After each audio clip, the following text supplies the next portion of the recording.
माता दी।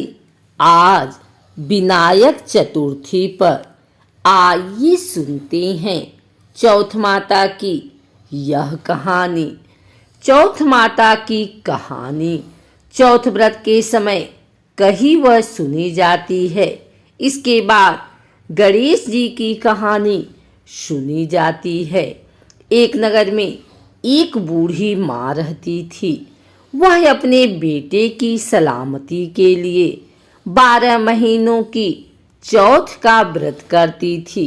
हर चौथ को पसारी से थोड़ा सा गुड़ और घी लाकर 4 लड्डू बनाती, एक बेटे को देती, एक से पूजा करती, एक हथकार के लिए निकालती और एक चाँद उगने पर खुद खा लेती थी। एक बार उनका बेटा ताई से मिलने गया। ताई ने बैसाखी चौथ का व्रत रखा था। ताई से पूछा, माँ तो 12 चौथ करती है। ताई बोली, तेरी माँ तेरी कमाई से तरमाल खाने के लिए 12 चौथ करती है।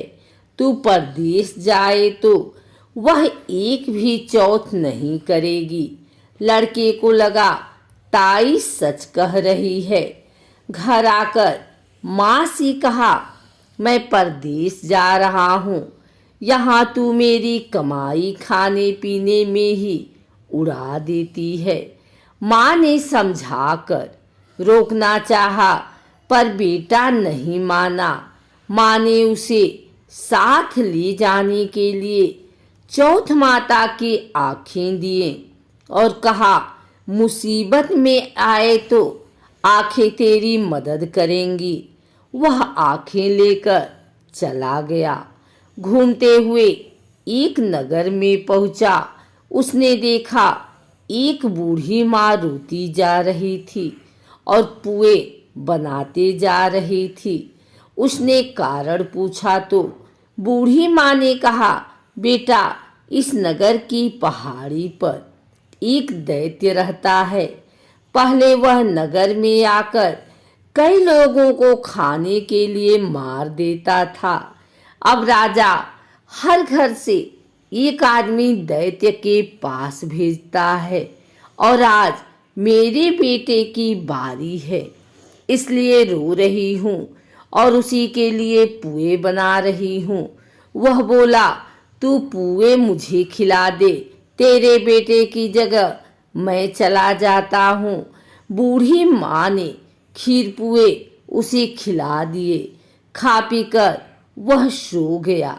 रात को राजा के सैनिक आए तो बूढ़ी माँ ने उसे भेज दिया। दैत्य सामने पहुँचे, पर उसने चौथ माता की आँखें दैत्य की तरफ फेंक कर कहा, हे चौथ माता, यदि मेरी माँ मेरी सलामती के लिए व्रत करती है तो दैत्य का सिर कटकर गिर जाए। तुरंत दैत्य का सिर कट गया। लड़का वापस आ गया। राजा ने उसे उपहार देकर विदा किया। चलते हुए एक दूसरे राजा के नगर में पहुंचा। इस राज्य में आमा तभी पकता था जब एक इंसान की बलि दी जाती थी। सिपाहियों ने उसे पकड़कर आवे में चून दिया। लड़के ने आंखें आवे में डाले और कहा, हे चौथ माता, यदि मेरी माँ मेरे लिए व्रत करती है तो आमा मेरी बलि के लिए बिना ही झट से पक जाए। आमा तुरंत पक गया। आवे में से मिट्टी की जगह सोने चांदी के बर्तन निकले।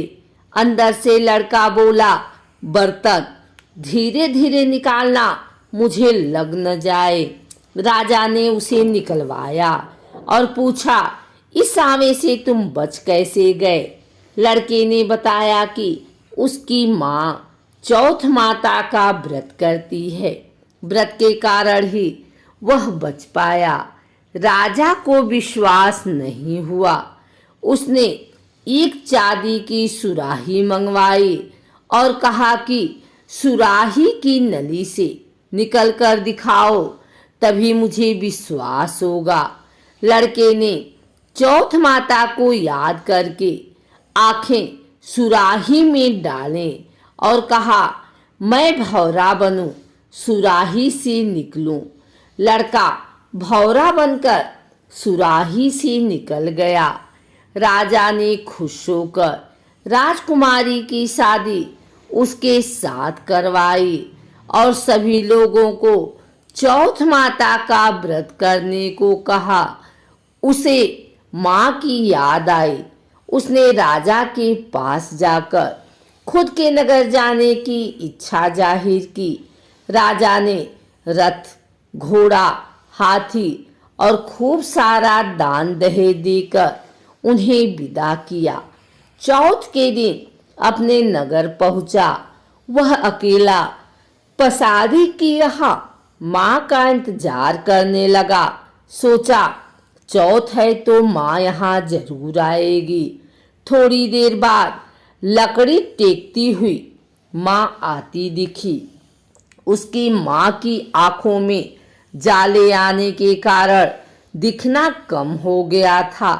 लड़के में जानबूझकर अपना पैर लकड़ी से लगा दिया। कहने लगा, बल रे पूत काटी, मेरे पैर के लगा दी। माँ ने उसे नहीं पहचाना। कहने लगी, भैया मुझे चाहे कितनी गाली निकालो, पर मेरे बेटे को कुछ मत कहना। बेटा माँ के चरणों में गिर पड़ा।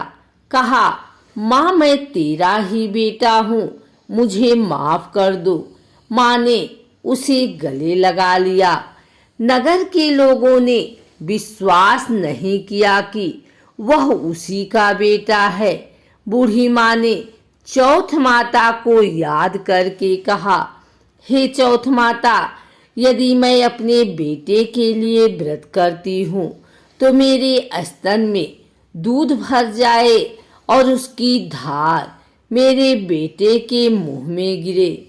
माँ के स्तन से दूध की धार निकलकर बेटे के मुंह में गिरने लगी। लोग चौथ माता की जय जयकार करने लगे। उस नगर के सभी लोग चौथ माता का व्रत करने लगे। हे चौथ माता, जैसी बूढ़ी माँ को उसके बेटे की सहायता की, वैसे हमारी भी करना। कहानी कहने वालों की, सुनने वाले की, हुंकारे भरने वाले पर कृपा करना। बोलो चौथ माता की जय।